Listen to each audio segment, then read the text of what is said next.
खुलुमबाय आङो सिबिरानि ब्रह्म एसबी बड' निउज चेनेलाव नोंथांमोनखौ आरोबावहाय बरायनानै लाबाय जाय बिथांमोना सानसेयारि खौरां नायनो मोजां मोनो बिथांमोना आंनि बे एसबी बड' निउज चेनेलखौ साबस्क्राइब खालामनानै लानो हागोन मानो होननानै बुङोबा बे चेनेलनि गेजेरजोंनो जोङो सानफ्रोमबो सानसेयारि खौरांखौ फोसावो राजखान्थि समाजखान्थि आरो गुबुन आयदानि सायाव जोङो बे चेनेलनि गेजेरजों थार खौरांखौ फोसावो नोंथाङा जुदि खौरां नायनो मोजां मोनोबा बे चेनेलखौ साबस्क्राइब खालामनानै लानो हागोन कामाख्या थानसालियाव सिबियारिफोरजों लोगोसे साधु सन्यासिफोरा बुंफबफैदों भारतनि दाब जायगानिफ्राय सिबियारिफ्रा बेयाव फैनायनि अनगायैबो गुबुन हादर जेरै निउजिलेन्ड जार्मानी बेबायदिनो गुबुन हादरनिफ्रायबो सिबियारिफ्रा फैनानै नुजाथिफैदों सानफ्रोमबो 1 लाखनिफ्राय 2 लाखसो सिबियारिफ्रा नुजाथिफैयो होननानै फोरमायथिदों सिबियारिफोरनि थाखाय कामाख्या थानसालिनि अथ'रिटिजों लोगोसे प्रशासननिफ्रायबो लामा लोंग्रा दै जगायनाय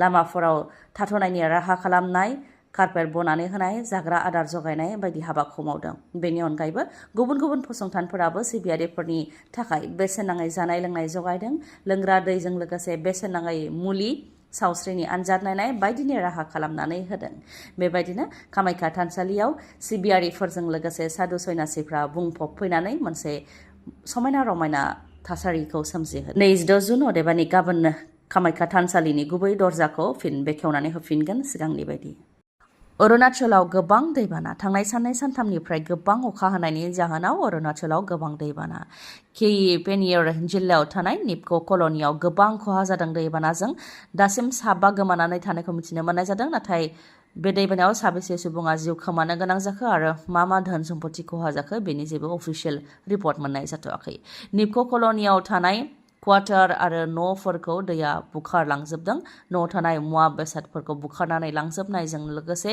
न' बां गासैखौबो गारि मटर गासैखौबो बुखारनानै लांजोबदों दैया सुबुंफोरा हालाय हाफाय जानो गोनां जादों अरुणाचल प्रदेशनि दाब जायगायाव गिख्रंथाव दैबानाजों लामा सामा बायफ्लंदों जायनि थाखाय थांलाय फैलायाबो बन्द जानो गोनां जादों गोबां जायगायावनो हा गिसिगानाय जाथाय जादों दा एसडिआरएफ आरो एनडिआरएफ जों लोगोसे प्रशासना रैखा खालामनायनि हाबाखौ मावगासिनो दङ निपक' प्रजेक्टनि सोलिबाय थानाय खामानिनि वालनि माखासे बाहागोआबो दैजों बायफ्लंलांदों जायनि जाहोनाव निपक' प्रजेक्टनि वालफोरा खहा जानायजों लोगोसे माखासे कल'नियाबो गोबां खहा जादों गोबां दै जमा जानायनि थाखाय निपक'आ दैखौ एंगारहरनो गोनां जादों जायनि थाखाय गाहाय ओनसोलाव दैया लोमसावफैदों अरुणाचल प्रदेशनि अनगायैबो आसामनि 4 जिल्लायावबो हाई एलार्ट फोसावनो गोनां जादों जेरै लखिमपुर धेमाजि सनितपुर आरो बिश्वनाथ बेफोर जिल्लाफ्राव हाई एलार्ट फोसावनो गोनां जादों अरुणाचल प्रदेशनिफ्राय दै फैनायनि जाहोनाव थांनाय बोसोराव जेरैबायदि खहा जादों बेबायदि जाहाथे एबार खहा जाया बेनि थाखाय हाई एलार्टखौ फोसावनाय जादों लोगोसेनो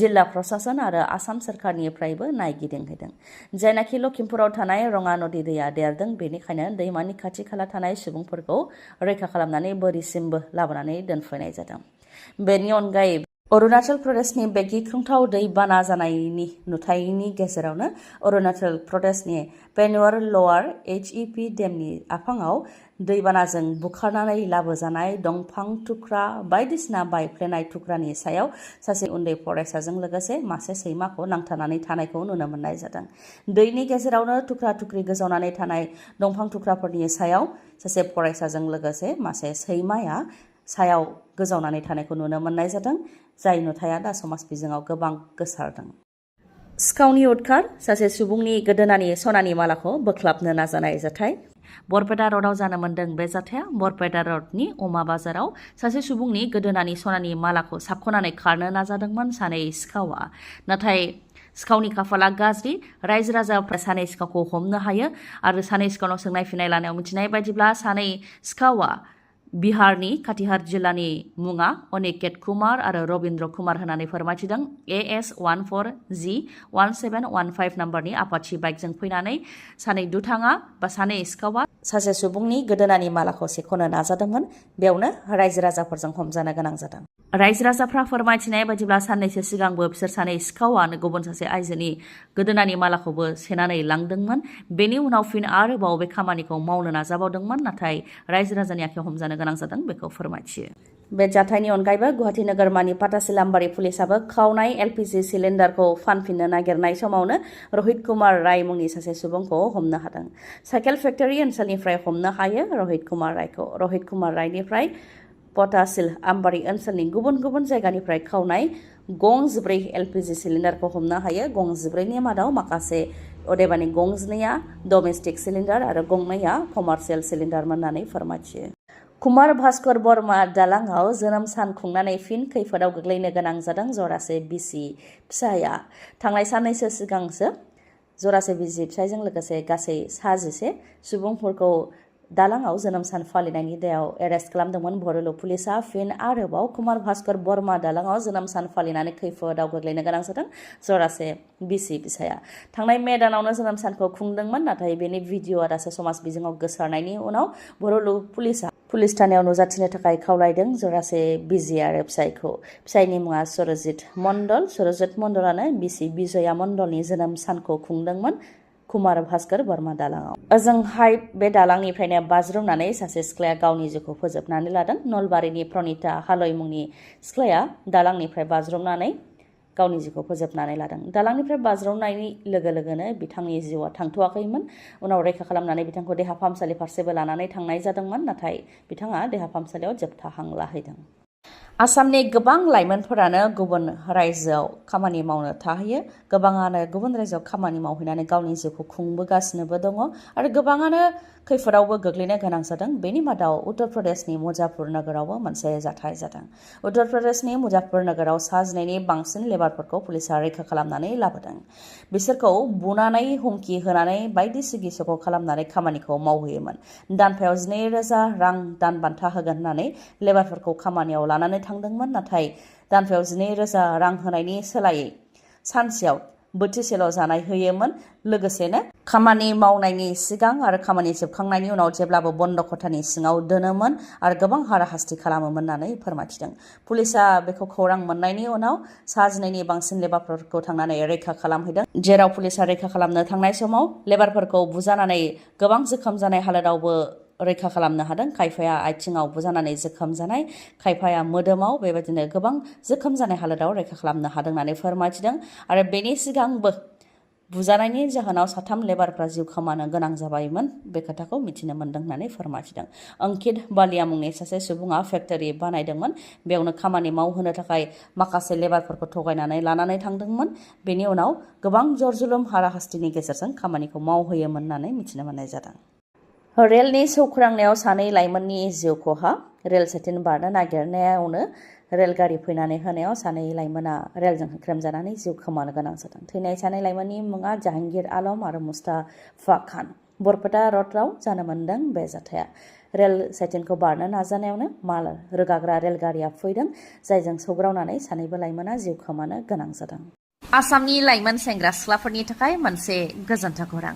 जाय लाइमोनफोरा GNM nursing, BSc nursing, post basic BSc nursing, MSc nursing, BSc in Medical Laboratory Technology, BSc in Medical Imaging Technology, BSc in Operation Theatre and Anesthesia Technology, Diploma in Pharmacy, Bachelor in Pharmacy बेफोर कर्सखौ लानो गोसो नोंथांमोनहा कर्नाटकनि बेंगालराव थानाय Athena group of इन्स्टिट्यूशन्सआव मुं थिसननो हागोन। कर्नाटकनि बेंगालराव थानाय एथेना ग्रुप अफ इन्स्टिट्यूशनआव मुं थिसननो थाखाय नोंथांमोनहा अदालगुरिनि गलमा डेली मार्केटनि साखाथियाव थानाय नार्सारि कमप्लेक्सआव थानाय रयेल डर्स इडुकेशनेल कनसालटेन्सिनिफ्राय खौरांखौ लानो हागोन, जेराव फ्रि काउन्सिलिं खालामनाय जायो। लोगोसेनो एडमिशननि गासै डिटेल्सखौबो नोंथांमोनहा मोननो हागोन। एथेना ग्रुप अफ इन्स्टिट्यूशन्सआवनो मावनाय बिथां निसा दैमारिजोंबो नोंथांमोनहा सावरायनो हागोन, मानोना बिथांनि गेजेरजोंनो आसामनि लाइमोन सेंग्रा सिख्लाफोरखौ बेफोर कर्सखौ खालामनो थाखाय कर्नाटकनि बेंगालराव थानाय एथेना ग्रुप अफ इन्स्टिट्यूशन्सआव दैथायहरनाय जायो बा लांनाय जायो। मोजाङै नोंथांमोना सुलार लानो थाखाय 6002589855 नङाब्ला 9101496080 बे जानबुं नाम्बारावबो खौरां लानो हागोन। फोरमायथिनो गोनांदि कर्नाटकनि बेंगालराव थानाय एथेना ग्रुप अफ इन्स्टिट्यूशन्सआव आसामनिफ्रायनो 200नि बांसिन बर' लाइमोन सेंग्रा सिख्लाफ्रा सोलोंथाइ लागासिनो दङ आरो 200नि बांसिननि मादाव अदालगुरिनिफ्रायनो 100नि बांसिना बेयाव सोलोंथाइखौ लागासिनो दङ। एथेना ग्रुप अफ इन्स्टिटिउशन्सनि चेयारमेना फोरमायथिनाय बायदिब्ला जायफोर लाइमोनफोरा बे इन्स्टिटिउशन्सनिफ्राय पास आउट खालामदों बिथांमोनहा रावबो ओरैनो थानो गोनां जायाखै। बेंगालरावनो गंनै हस्पिटाल दंखायो, बेनि अनगायैबो गुबुन गुबुन जायगायाव गुबुन गुबुन हस्पिटालजोंबो टाइ आप दंखायो होननानै फोरमायथियो चेयारमेन बिथाङा।